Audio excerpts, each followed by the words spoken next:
Forum, set up in 1991, so about 30 years ago now, at the LSE in London. And it was set up in a time that I think, you know, if I think of the university experience you are having today and the university experience that I had a few years ago, 1991 was a very different landscape, right? It was a time where people and students and young people were not necessarily comfortable with their Hindu identity. You know, there was this broad bracket of South Asian or Asian, even Indian sometimes was a bit pernickety. And in that time, where young people were going through university and exploring their identity, exploring, you know, these big questions of who am I, where do I come from, what is my culture, what do I believe in? Young people from different faith groups, different traditions, were having an experience that was formative, whereas young Hindus were going through their university experience and coming out far more confused. So what does that mean in practical terms? It means that things like celebrating Navaratri, celebrating different utsavs didn't really happen. It meant that words like the Gita, the Vedas, the Upanishads were reserved for the mandir, sometimes spoken about at home, but really reserved for the mandir, not necessarily something that manifested in the student sphere. And it was in this environment that we had a handful of students come together in and around London. They became friends, they were friends, and they became even better friends through this process. And they got together and they thought, you know, this landscape, this situation that we're in, and what we see, what we experience, this lack of faith our elders have in us as the future generation, we're going to do something about it. We're going to change this. And so they set about creating the National Hindu Students Forum. And they did this by giving their complete all, tan, man, dhan, right? They gave their time, they gave their energy, they also gave lots and lots of their student loan money. And, you know, I think about how many of us would be prepared to do that today. Back then, everyone was ready. They took on part-time jobs to fund themselves through university because they believed in this. And the mission and the vision is very simple. And it was simple and it still is simple. And that is to preserve, protect, practice, and promote Hindu Dharma. Now, that started off with, you know, a small table at the LSE with a murti, similar to what some of you may have experienced at your Freshers' Fair, whether it was virtual or in person in the years that you've been at university. They started in, you know, very much the same way. And that grew and grew and grew from expanding out of London into different zones, into becoming what we are today, 30 years on, you know, the largest Hindu student movement at universities outside of Bharat, connecting over 40 universities together, over 3,500 members, but reaching over 15,000 students per annum. You are part of a family that connects, you know, across the UK.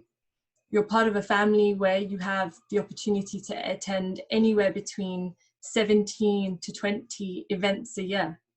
And all of these to explore Hindu identity, to represent the Hindu voice, and to further explore what does it mean to be Hindu? What is Dharma? Exactly what we are doing today in the spirit of Navaratri. So I just wanted to take that moment to give you a flavor of what you are part of. You obviously have a great range of activities going on at Cambridge, and you know you're part of a zonal parivar as well as a national parivar.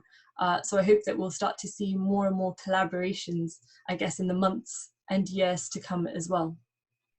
So before we get into the topic of today, I just love to invite all of you to come off mute and to share a few words of why are you here this evening? Why have you tuned in?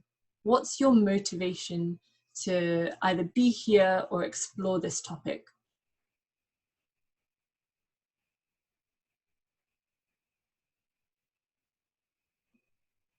I can start. So I think as a committee trying to organize Navaratri, we've always associated it with Garba, and I think another really important aspect of Navaratri is celebrating femininity, and that's something that's a really important topic, which in relation to Hinduism we've never kind of explored, and I thought that it'd be a really good way to explore such a modern topic using teachings from thousands of years ago and how they relate. So that was kind of my motivation for why I thought this would be a good event, and also why I also wanted to kind of explore it as well. Thank you, Rohan. Anyone else? What's got you to tune in today? And if you'd prefer to use the chat function, please feel free to. Absolutely no pressure if you're a bit vocally shy.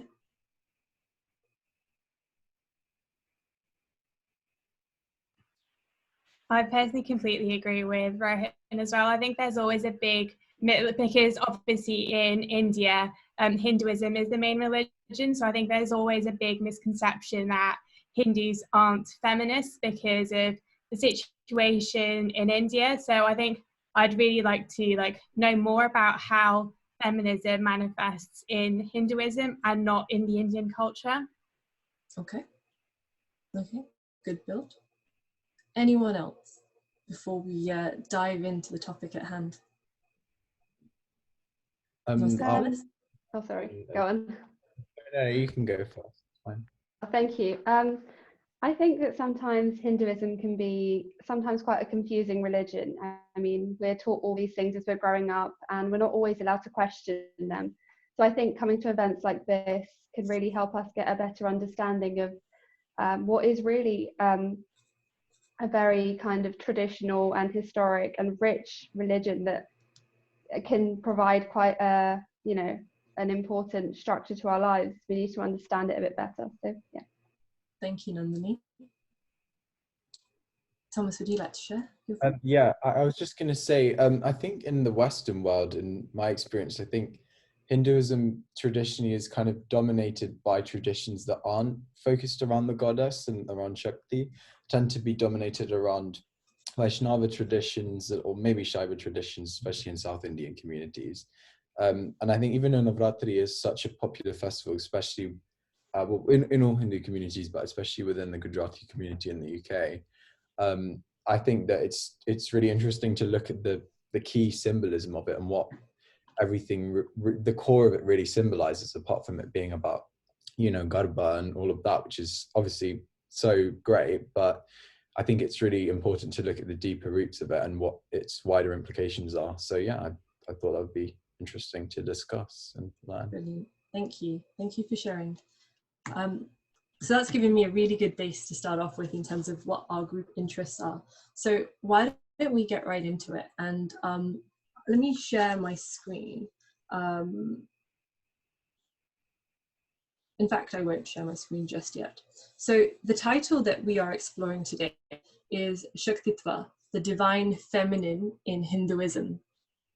And I thought the perfect place to start would be actually to define our terms, right? What do we mean by all of these words and how do they relate to one another? So does anyone want to, please feel free to stay off mute. I'd love for this to be a conversation, so chime in whenever you want to. But Shakti, a word that we use quite often, particularly this time of year. Anyone would like to volunteer their definition of Shakti or a definition?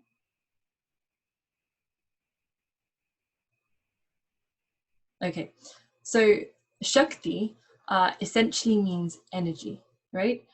There are many different definitions that you can look up, and I'm sure you can end up in a Google wormhole. But in the simplest form, it means energy, right? Now that energy, often we attribute it to be a creative energy. But in its truest form, Shakti can be constructive and it can be creative, but it can also be destructive, right? So it can be both. It is just simply energy. The suffix tva literally means in the state of being, or sometimes it can equate to the English suffix of nas. So energy nas is like a very crude translation. A more sophisticated translation may be to be in the flow of energy or to be in the tune of energy. That's how we could try and draw meaning from Shaktitva. like I mentioned before, the notion of it being female, it's something that we've attributed over time. Why? If we look at our experience over thousands of years, and if we look at, you know, our biology, we've often attributed creative forces and the ability to bring forth life to a woman, to womanhood. And therefore, Shakti as a creative force when it manifests has been attributed female qualities. And so we call, you know, we have notions of Adi Shakti and the feminine creative force, or the feminine energy that emerges. So that's Shaktitva. Our next word that we can focus on is divine. Now, this is where I would like to hear from you, because it's a word that we use quite a lot. What do we mean by divine? Again, please feel free to come off mute and share.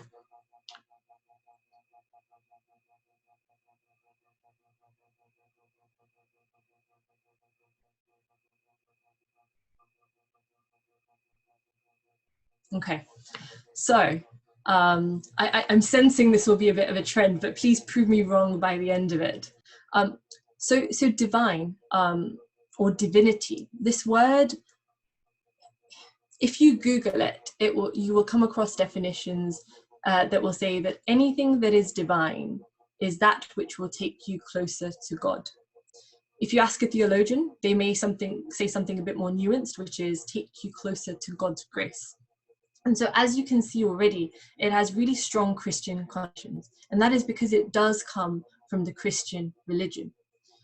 So then, if we are using it as Hindu sok, we have to ask, how does it apply to us? How do we adapt the word divine and make it applicable to Hindu Dharma? So we can adapt this word and literally have it to mean anything that takes us closer to Dharma, anything that is dharmic.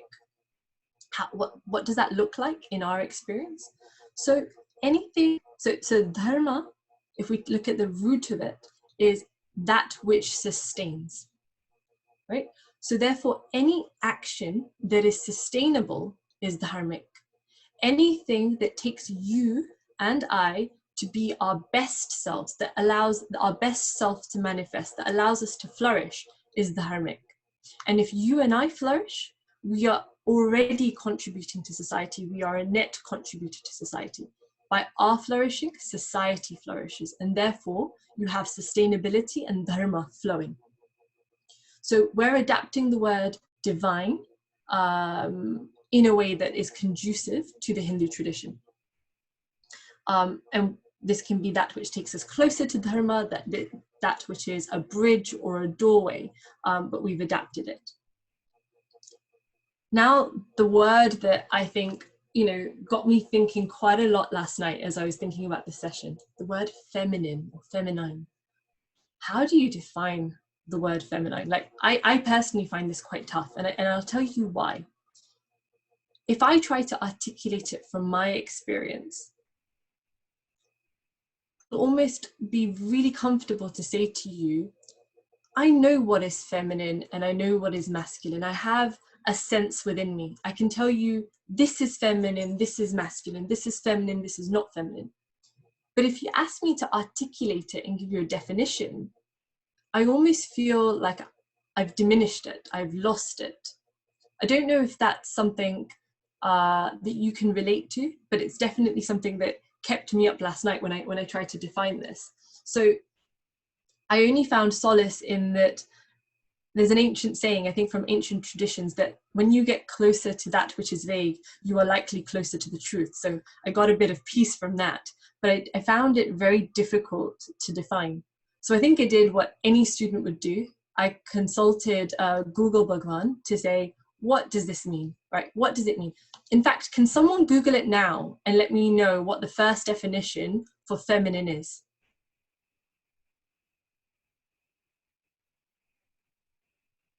Nandini, I see you tapping away. So the first definition that comes up is having qualities or an appearance traditionally associated with women. Right. What does that mean, do we think?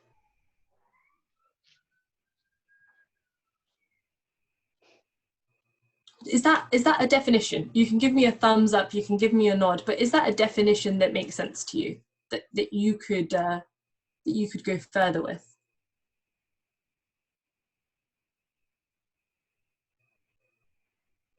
So I found this confusing, and I'll tell you why. So 2 words that stick out in that translation, and that is the word traditionally, and the second is associated. So it's almost an attribute, a quality. It's not necessarily something in itself, right? So it's loosely tied to women.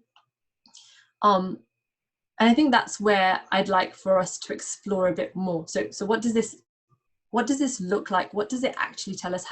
What's our experience of it? I don't think that's necessarily a full definition, and I think we ought to explore it a bit more. So I'll just share my screen now, just bear with me.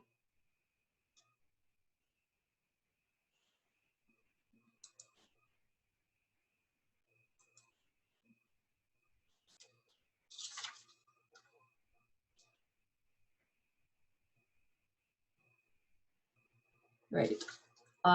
So I'm hoping you can all see that. So in the Hindu tradition, and if we look into the Upanishads, if we look into our deep philosophy, and I'm going to skim over this because it is really deep metaphysical philosophy, but I'm going to try and give us enough of a tour to be able to understand how we might look to deconstruct this word feminine and therefore the word masculine. So in the Hindu tradition, we have Brahman, pure conscious energy, that which is everything, that which is para, not manifest. From Brahman emerge 2 qualities that are manifest, that are apara. And these are Purush and Prakriti. Purush and Prakriti are the emergent qualities from Brahman. They are genderless. Right? Sometimes we attribute genders to them. That's often because when we've translated them from Sanskrit into different languages, we've attached genders to them. But if you look in our original scriptures, if you look in our literature, they're genderless. So Purush is pure consciousness. And here it's depicted on this diagram, which shows the dispersion of light, as pure white light. So pure consciousness. And Prakriti is matter. So in our philosophy, Prakriti is physical matter. Therefore, you and I, as physical beings, are Prakriti. Our manifestation, our vessel, is Prakriti. What flows through us is an aspect of Brahman, which is Purush, which is pure consciousness. And that flows through us. So in every living thing, we have these emergent qualities of Brahman at play, and we have them interacting with one another in this manifest universe. And so this diagram is, I guess, the best that I could come up with and that I could get close to describe what is happening here. So we have pure consciousness hitting Prakriti, right? Hitting physical matter. And there you have white light hitting it and then dispersing into many expressions, into many forms of light. You put them all together, it is still pure white light. It is still Purush. It is still pure consciousness. Now, depending on the Prakriti, you will have a different expression being manifest. So let's come back to the word feminine. So in our history, if I hover my mouse over the screen, can you see where I'm pointing? Perfect, okay. So in history, and this is where the word in that definition that Janvi kindly read out for us, it's not Janvi, Nandini kindly read out for us, we had the word traditionally and then the word associated. So in our history, there have been certain expressions from this spectrum that have traditionally been associated with women. We call them feminine. At the same time, there have been expressions on this spectrum that are traditionally associated with men. And that is because they are expressions that have naturally emerged over time, and we've been able to either gather or collect an expression. They're not fixed expressions. They may change over time. They may manifest differently over time, and what we call masculine and what we call feminine may change. But where we are today, what we call feminine is associated with history because they've traditionally been associated. But what this diagram, I think, beautifully encapsulates for us is that in our history, in our tradition and in our philosophy, we have the full spectrum. And we acknowledge that what is typically feminine, what is typically masculine, are just part of this spectrum. Does that make sense? Yeah, have I lost anyone? If I have, please let me know. So how can I further expand on this? So we've got feminine and masculine, and I'd just like to cement this with one more example before we go on to our final word, and that is with this beautiful depiction. So Shiva, that which is not. We typically masculinize Shiva. We show and celebrate his masculine, or Shiva's masculine form, a lot more. But in the truest sense, Shiva is also genderless. And this depiction is a depiction of Shiva, where you have the balance of that full spectrum. You have that pure white light. You have no dispersion. And this is an expression where both masculinity and femininity are in harmony, are in balance, and Purush can flow in and flow out beautifully. And this has been an expression from our history, from our philosophy, from our tradition, that seeks to capture what we've just tried to go through in our previous diagram. Okay, so I'll stop sharing now.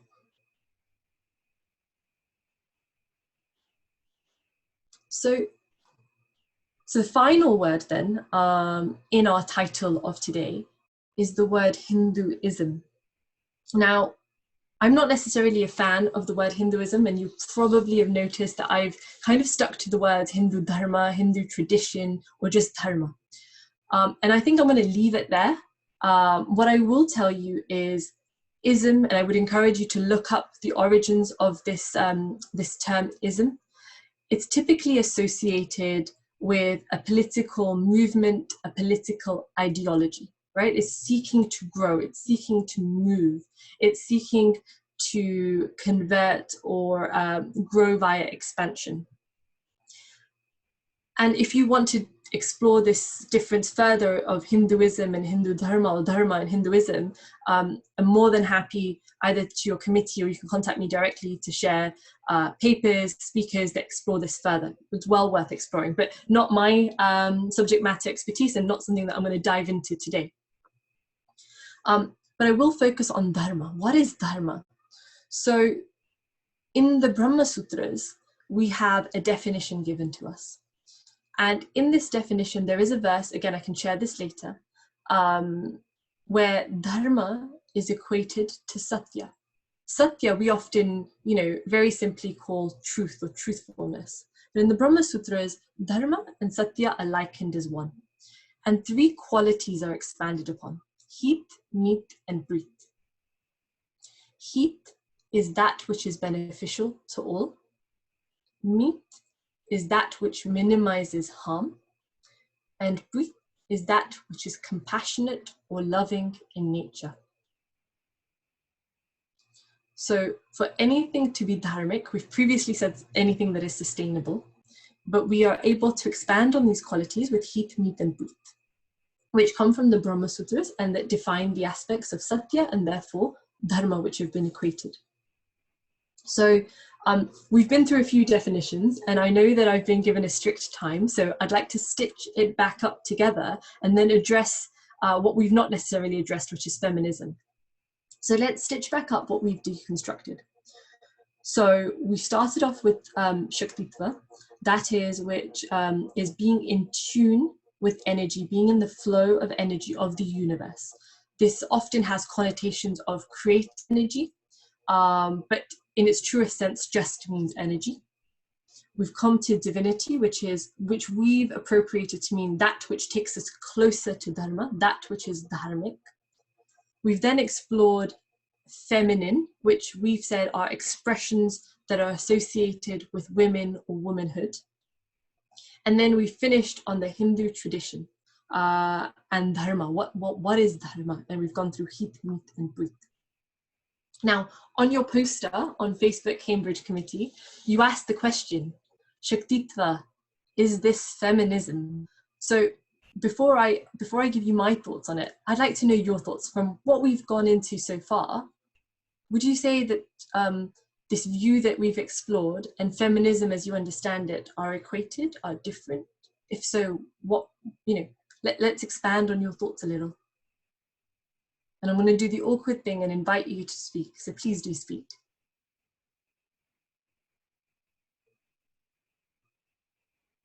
And use the chat function if you feel more comfortable with that too. A simple yes or no.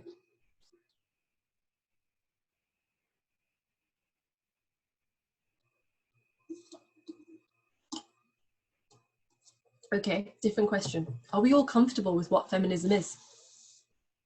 We're very quick to talk about it and stop. Are we comfortable with what feminism is?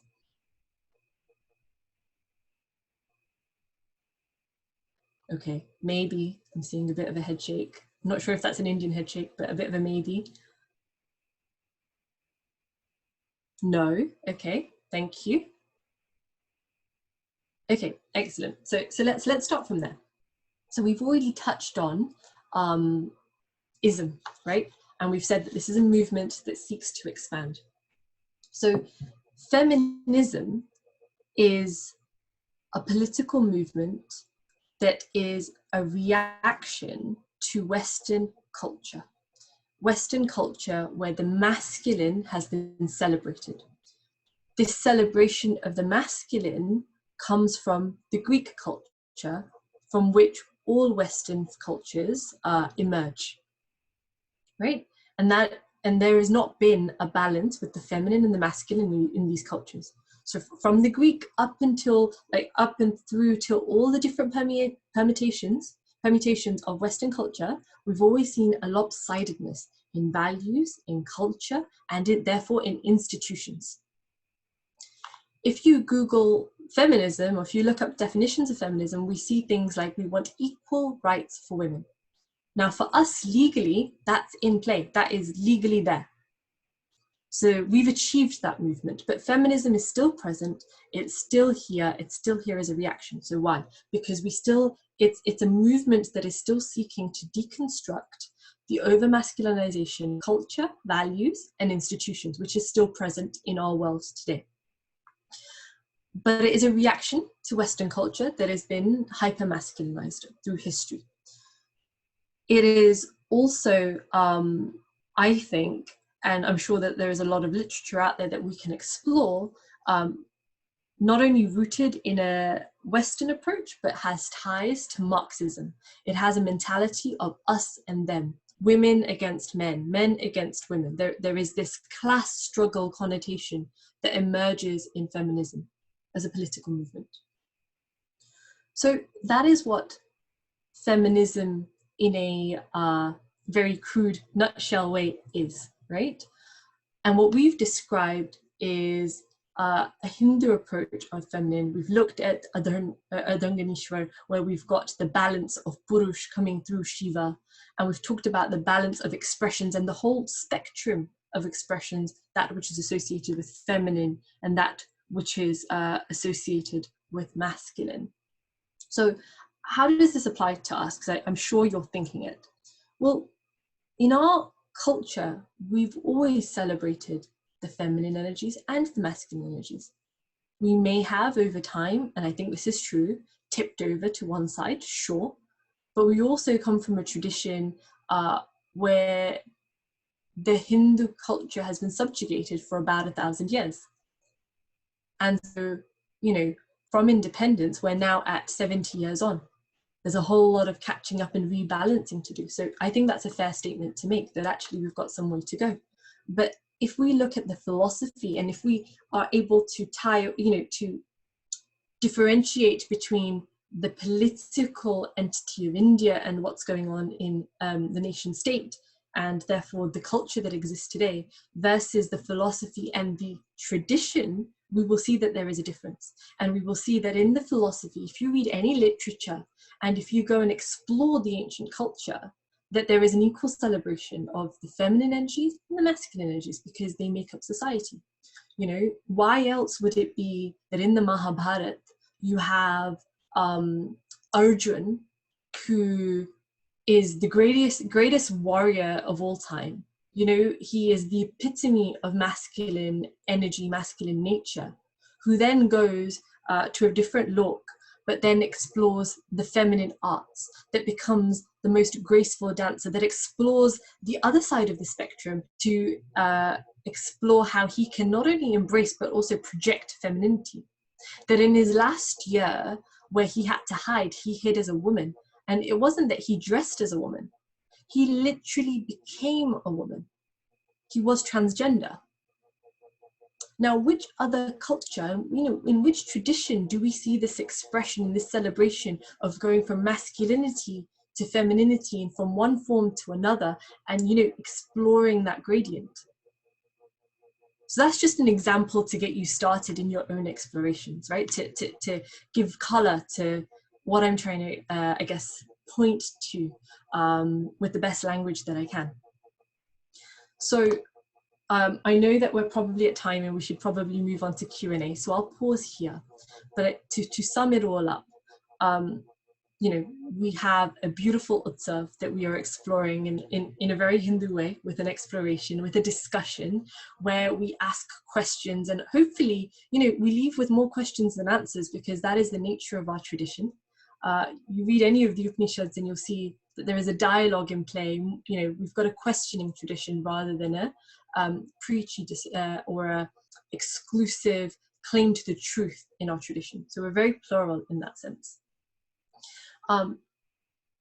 And where we are right now is a celebration of femininity. It's a celebration of different energies that can be constructive and where necessary destructive, but ultimately come from Brahman and manifest in this world that we experience.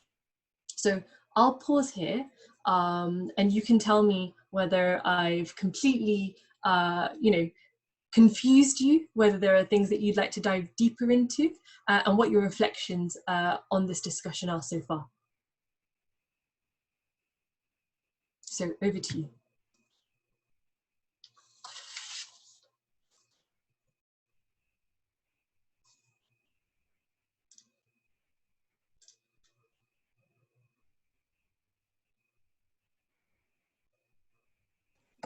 I have a question. Oh, no, sorry, someone, no, go ahead. Okay, cool. So my question is, given what you've said, doesn't it make sense, or doesn't it make more sense that there is kind of no distinction between masculinity and femininity in Hinduism, or that there is an idealized feminine and an idealized masculine? So Rohan, your question is, should we not have the idealized forms in any sense? No, the question is, which one is right? Because I thought it was, until you mentioned what happened in the Mahabharata, I didn't know that. Mm-hmm. I thought it was that, you know, Hindus are supposed to believe that there's an idealized woman and an idealized man. Mm-hmm. But now I guess that what you said, and the fact that there are male and female avatars of each kind of god, doesn't it make sense that there is no masculinity and no femininity? Beautiful question. And, you know, I'm trying to think of how should we answer this, or how should we dive into this, because there's so many things that emerge from that one question. So first of all, this notion of what is right. Yeah, we don't necessarily have that in our tradition. Like, if you go and look into Hindu philosophy, we've got so many different schools, right, of thought. And each will argue that this is one way of seeing the truth, this is another way of seeing the truth. But no, you know, there is no singular claim to the truth. And I don't mean that in a postmodern sense. I think there are absolute values that we can align ourselves to, values that are dharmic. And these are principle-based rather than rule-based, right? So that which is sustainable is dharmic. That's a principle. So we can align ourselves to those. But this notion of something being right or something being wrong can quickly become quite dogmatic, quickly falls into the ism aspect that I think I want to draw us out from, right? We're not necessarily part of an ism, we're more part of a tradition where it is plural. There are multiple expressions. So second way I'd like to address your question is, what is a murti? What is an image? And goodness, why do we have so many of them? Right? So we have murtis, you know, let me show you. So we have murtis, right? And sometimes we may sit in front of them in, you know, in meditation. Sometimes we may pray to them. What are we effectively doing, right? What is this actually? Each idealized form, each representation has a lot of symbology behind it. And look at history through time. Look at how language is formed. It's formed through symbols that you and I can understand. You and I will have different identity structures. We will have different biology. We'll have different things that we align ourselves to and understand and connect to and resonate with. And so symbols have been our way to communicate. Symbols have been, through history, our way to help us unlock our best self, to explore Dharma. So when I look, you know, in the morning at a Ganesh Murti, I'm meditating on what are the qualities of a leader. I can look at all the different aspects and say, I must be able to listen. I must have my vices under control. So I'm not praying to necessarily to a God up there that's made of different stuff. I'm saying these are qualities in their idealized form, in an extreme form, that I would like to inculcate within myself. If I spend 10 minutes, 5 minutes even, every day focusing on those, maybe I'll be able to rewire my brain a little bit. Maybe I'll be able to bring a little bit of those qualities into my conscious self and therefore act on them in my life, and bring them into the manifest world that you and I experience. Does that make sense? Mm-hmm. So when we go into these forms of the ideal woman or the ideal man, I think they're things that we've brought about. We as humans have created symbology that we connect to. Doesn't necessarily mean that this is a religious or a dogmatic notion of what is right. It's just an expression. That's someone's expression. If you connect with it, great. If it brings you closer to Dharma, great. If it doesn't, I'm sure there's another expression. Does that help? Mm-hmm.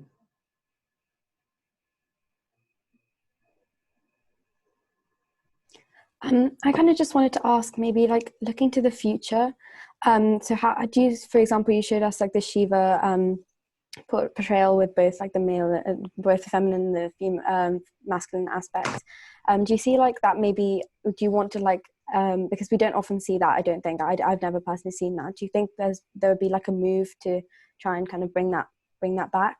Or do you think we even should, or how do you think like maybe in the future it will look? Really interesting question. So, you know what, let's do a bit of an experiment after today. Go and ask your parents, go ask your grandparents, or go and ask any family member if they know of this representation. I think 8-9 times out of 10, you will know someone who knows this representation.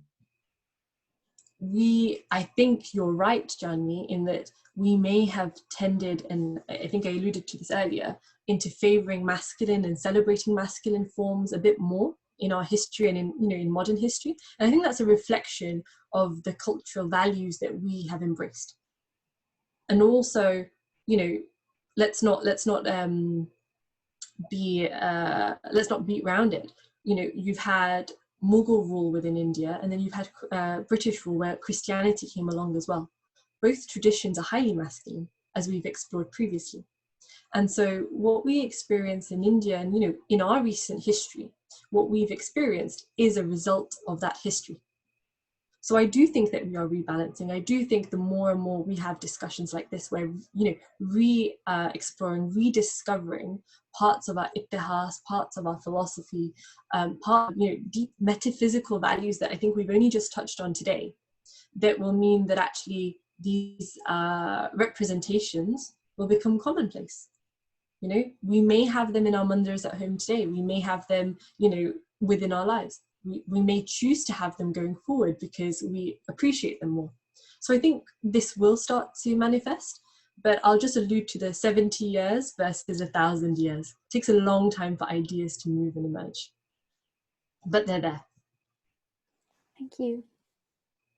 So do you think eventually people will stop seeing them as kind of male avatars and female avatars, or not? And do you think it's right that people stop seeing them that way? There's that word again, right? So I'm not sure I'm anyone to really comment on that, because if I'm really comfortable being, you know, I'm a woman, I'm comfortable with how I identify. There might be certain things that I identify with, and if that's right for me, why should we censor? Why should we remove? Why should we take anything away? You know, we're often depicted as a tradition that has 1 million gods or 33 million gods or whatever number you want to attribute to it. You know, there are people that will say we have our particular Kul Devi, we have our own goddess at home that, you know, relates to our little geography where our family comes from. And that's just something that we connected with the land. And that's just right for people in history, in time, so on and so forth. So we might, but I'm not necessarily sure that we will stop identifying things as male and female. So much, you know, from our language to everything that we experience, we have these attributes because these attributes within ourselves. What we classify as feminine and masculine may change. The norms associated with them might change. But I don't necessarily personally think that these labels will drop, but I don't know, I think is my most honest answer I can give to you there, Rohan.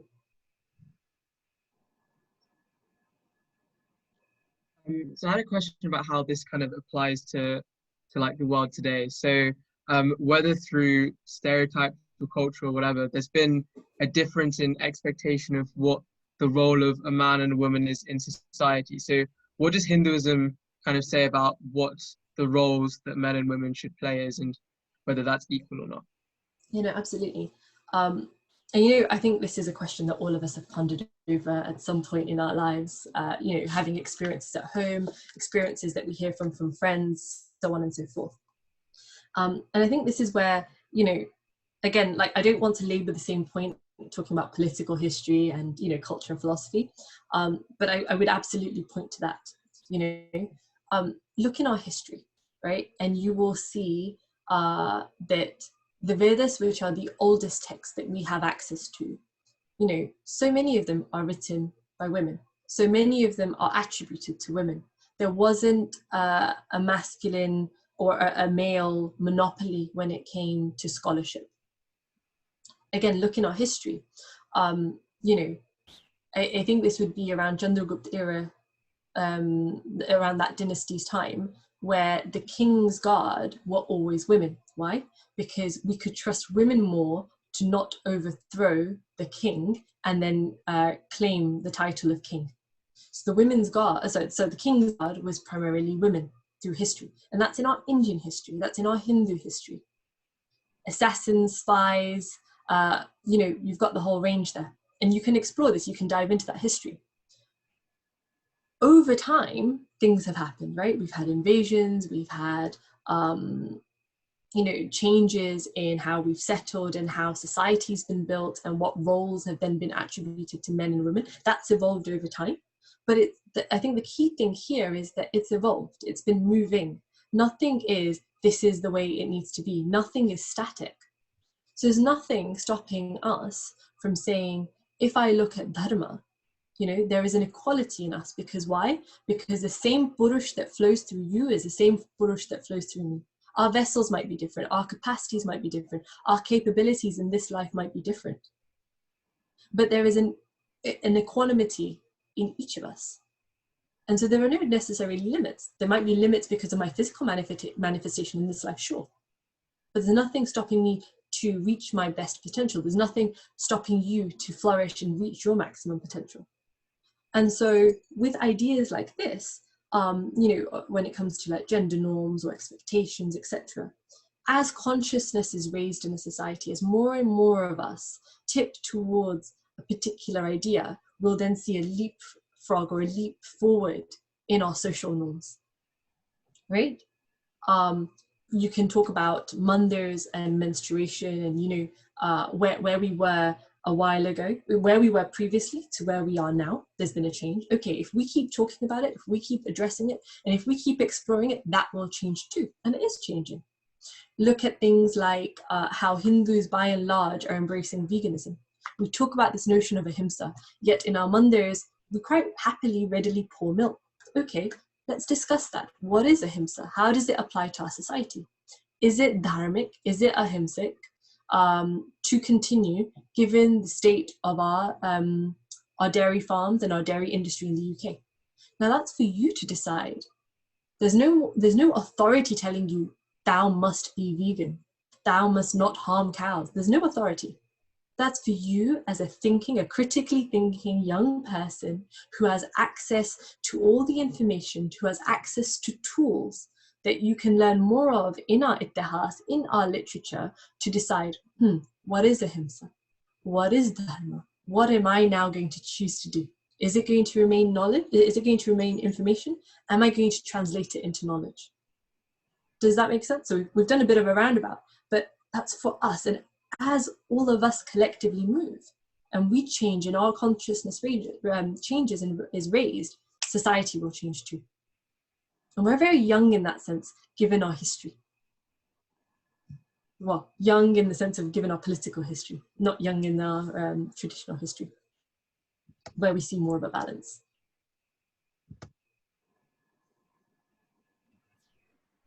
Hi, so I had one question. So when you mentioned like menstruations and like how we can't go to like mandis or prayer, is this a society thing or is there something to do with dharma? Okay, so we had a definition of dharma earlier on, heat, meat and food. I'd ask you to apply it. Is it dharmic? I don't need to spell that out for you. You know, is it beneficial to all? Does it minimize harm? And is it compassionate and loving in nature? If it meets that criteria, it's dharmic. If it doesn't, it's not dharmic. And we should seek to evolve out of it.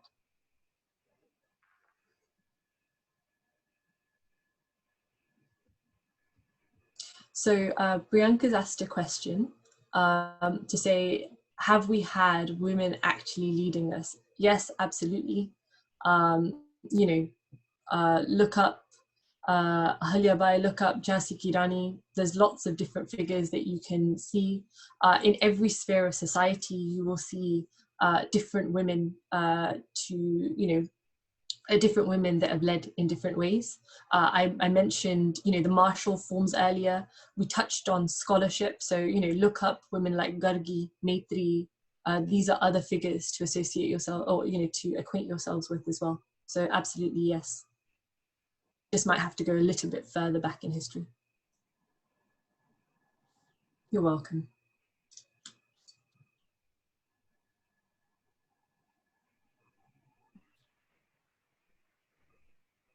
Okay, I have another question, if nobody else wants one. Okay, so you said about trying to kind of dissociate Hinduism with the political state in India. But given that Hinduism is so personal and rooted in culture that is not necessarily a Hindu culture, why does it make sense to make that distinction? Sorry, I don't think I followed your question. Could you try rewording that? Because there's a lot in there. Okay, so given that Hinduism doesn't really tell you how to live your life, why does it make sense to dissociate it from whatever, you know, you mentioned like Hindu history versus... Okay, no. So what the distinction I was drawing there is that we have Hindu culture, we have Hindu philosophy, we have Hindu values. You and I can explore them if we explore our literature and if we explore our history, right? These are undeniably values that have originated from Bharat, and I say Bharat specifically because the ancient India, right? So these values that we call dharma have originated from there. You do not have to be Indian to be Hindu. If you embrace these values, you can be Hindu, right? So there is no racial tie there or ethnic tie there, but these values originate from that land. What has happened over time, however, is that these values and this philosophy has not been in action. It's not necessarily manifested. It has been adulterated and it has changed its form over years. Why? Well, you had 800 years plus of Islamic rule, and then you had British rule where Christianity and conversion came into play. That has changed the culture. So what I was drawing a distinction of is we can't look at Indian culture today and say that is Hindu culture. Does that make sense? Okay, but then why does it make sense for people to kind of worship whatever statue they want to worship? How is that related? Because if you're saying that Hinduism has changed since its inception, then surely it will continue to change. Yes. And that change comes through the interplay between the culture at the time. Okay. And I think I know what you're getting at. So let's talk about this a little bit more then. And I know that Nikki will probably tell us we've got time, but I'll try and quickly get this one in. So, have you been to India, Rohan? Mm-hmm. Okay. Whereabouts in India have you been to? Punjab. Okay, excellent. So, next time you're in India, try and visit some of the areas where there is a lot of missionary activity, and try and go into one of the schools, like a missionary school, right? And you'll see, and the reason why I say that is because you'll see and experience something really interesting. So this happened then, I think it still happens now, though models are more sophisticated. When Christianity first came to India and Isa or Jesus was first presented, the Hindu response was, yeah, okay, this is just another avatar. This is just another avatar that's emergent from Brahman. I can accept it. This is another manifestation for me to want, some may say worship, some may say to realize another aspect of myself. This is another expression on that spectrum. Great, I'll absorb it.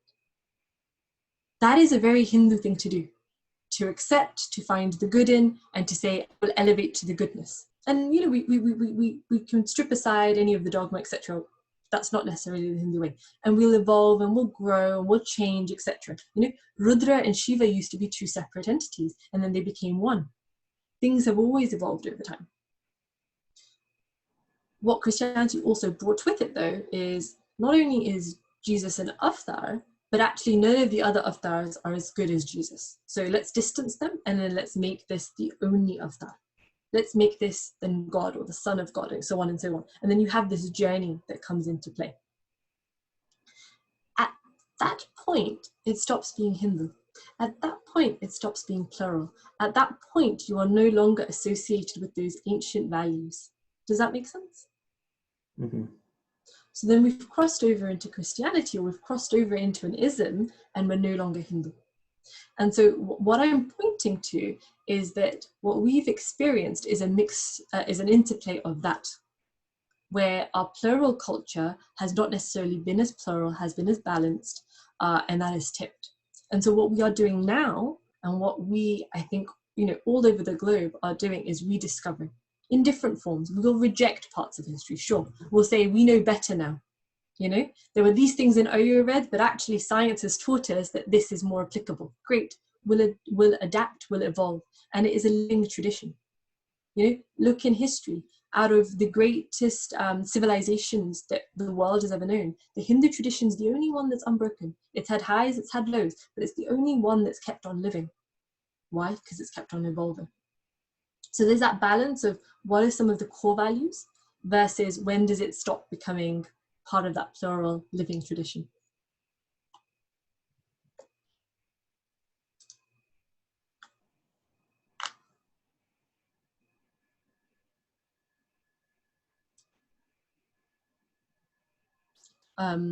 Nikki, Rohan, do we There's want a couple to more keep going? questions. There's 2 more questions on the chat. If you have the time to answer them, that'd be great. How do you feel about contemporary forms of Hinduism, for example, Shakti-inspired Tantric Hinduism? Florence, would you like to expand on that? Hi, hey guys. So yeah, I was wondering because I've been to India, and when I went, I met some people, and they're kind of practicing Hindu, but their kind of form is traditional tantra, and they do yagna, like fire ceremony, and it's very esoteric. And the woman who was the teacher, she's from originally from Manchester, but she's really like, she's got a guru and stuff like this, and is, you know, is looking at like Shiva and Shakti, lots of like meditation and stuff like that. So I was just wondering your thoughts on that. What kind of, because it's not really, I don't know, you say that, you know, Hinduism's a living tradition and there's lots of ways to access it per se, but it's, I don't think this form is that conventional, like that normal. Okay, so I'm going to caveat my response with, this is the best that I know, so please do go and do your own research, right? So absolutely, so Tantra is part of the Hindu tradition, and you know, in simplistic terms, and this is going on my simple knowledge here, I think that there are two forms of, you know, the phase of scholarship. So we have different ashrams through life, right? And one of those ashrams is where we are students. So this is a phase of life where you are in the phase of learning. That's where each of us are now. The next one is the stage of a householder, where you settle down, you get married, you have kids, you have a house, etc. And then you'd start to retire and then pursue knowledge. And these are different stages of life.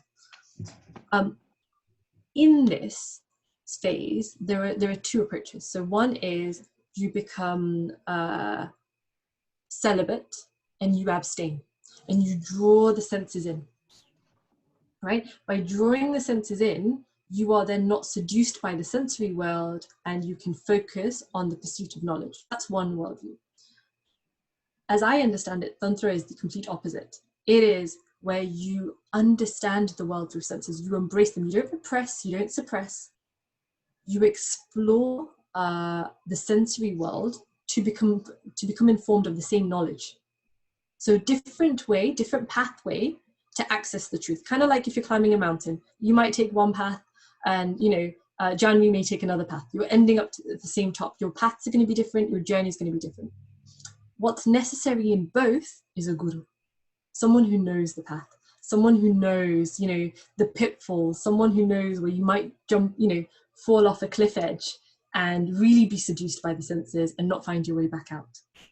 Someone who knows actually when celibacy can cause permutations that are a bit warped in the character. How do you balance those? Both are necessary. So both are forms. Again, I think through history, what we found is a popularization of the celibate route over the tantric route, and so it's more of a fringe pursuit, but it is definitely part of, you know, all of these different expressions within the Hindu tradition. Awesome, thank you. That's very welcome.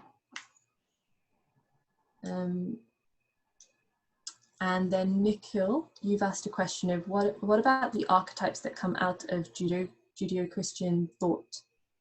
Is that not in some kind of way analog to the avatars that we have? Nikhil, do you want to expand on your question a little bit, if you don't mind? Sure. Hi. So this was kind of related on your answer to not the question we just had, the one before that, where you were saying that in kind of the spread of Christianity to India, the threshold, at least in your mind, is that it stops becoming a Hindu avatar the minute there's this kind of proposition that there is one God, that there is one form, and that is the high form. And then you mentioned about the story that it then leads you down with, kind of looking at the Christian Trinity and Christ's passion. So the question the thing that came to mind about that was that for about 2 millennia, there's been a whole school of thought about looking at these kind of abstractions that come out of stories in the Bible and stories from the Torah and things like that. So, you know, like these archetypes of the great father or the caring mother and these kinds of things, that they seem very much like our definition of avatars. They're not given the explicit names. So I was kind of wondering if perhaps there is some kind of analog between the two of those, if there is a way of reconciling those two different methods of thinking. Yeah, okay, great. I think that's an important question, right? And again, I'm going to give you my best answer, but I absolutely encourage you to keep on exploring, Nikhil. So the first response I have is, you know, symbology, forming images is so very human. You know, when you look at a piece of art, you experience more than words can give you. You experience something deep, you experience something that connects within. So I think, you know, throughout our history, we've always had symbols, we've always had avatars, we've always had different expressions. And that's a human thing that I think will carry on, it will continue. So that's one. In terms of drawing parallels, I think, you know, in some ways we can be absolutely fine to do that. And in other ways, I think we fall into, I don't want to call it dangerous territory, but I think we muddy the waters when we start saying, this is just like this. Because there are certain nuances, and there are certain nuances that are different. I'll just give you a very simple, basic example. Okay, so the word Bhagavan, we use this quite often. Often we translate it to mean God. Why? The early missionary translations that happened of the Gita, of the Upanishads, of the different texts, took Bhagavan and made it into God, and they saw it through a particular lens. If you explore the word Bhagavan, what does it actually mean? Well, we've got a great video online that I encourage you to look up, but in simple terms, it is one who has Bhaga. Very simplistic definition, an enlightened being. That means you, Nikhil, can be Bhagavan. Everyone on this call can be Bhagavan if they were to pursue and attain enlightenment. Break it down a little bit more. Bhaga has 8 different qualities, and these qualities are listed, right? From being, from being one who beautifies, from being one who can lead, so on and so forth. Someone who's heavy with knowledge. You've got lots of different definitions that come from it. Now, to make it simple for someone to understand what Bhagavan Krishna or Bhagavan Shankar is, you might say, that's just our God. And my question to you would be, is it? Does it have the same connotations as the word God, if you were to define God now? Whether that's Father in the sky, whether that's a different depiction, can you equate the two? I would say no.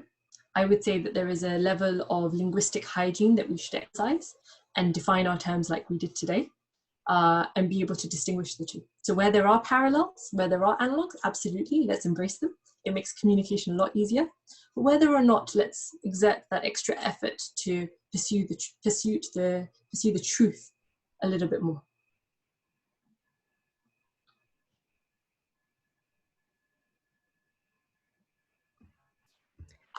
If there are no other questions, then a big thank you to Drishti. It was extremely insightful, and hopefully everyone enjoyed it as much as I did as well. A big thank you to everyone else for coming as well, and Drishti and NHSF again for all the support that you've given us so far as well. As a quick note, we do have our special Navaratri Aarti on Saturday, and then a collaboration with Cambridge's Telugu Society, discussing practices of Navaratri across India as well. So thank you everyone for coming again, Drishti, NHSF as well, and hope you have a lovely week.